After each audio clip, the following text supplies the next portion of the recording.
暑い。日差しがものすごい暑い。窓に、アルミシートをかぶせました。日よけです。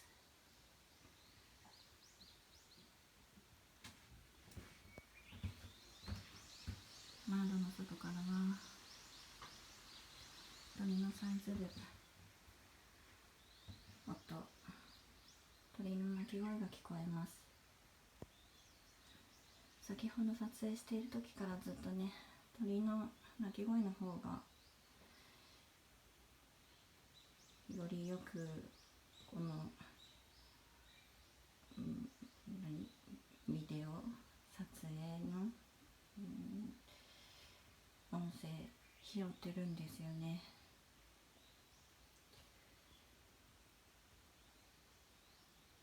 鳥の鳴き声は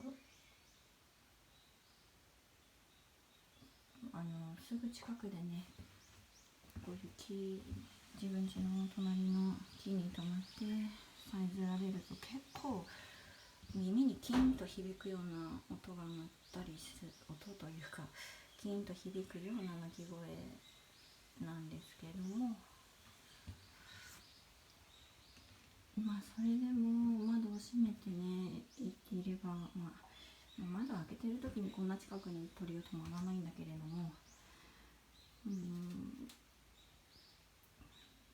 やっぱ心地いい音、響きと気持ち悪い音ってあるんですね。はい。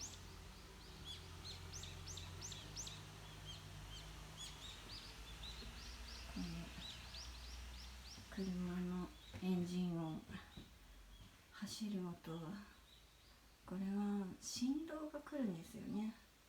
耳で拾ってるというよりも体全体で音の波を受けてしまっているんですね。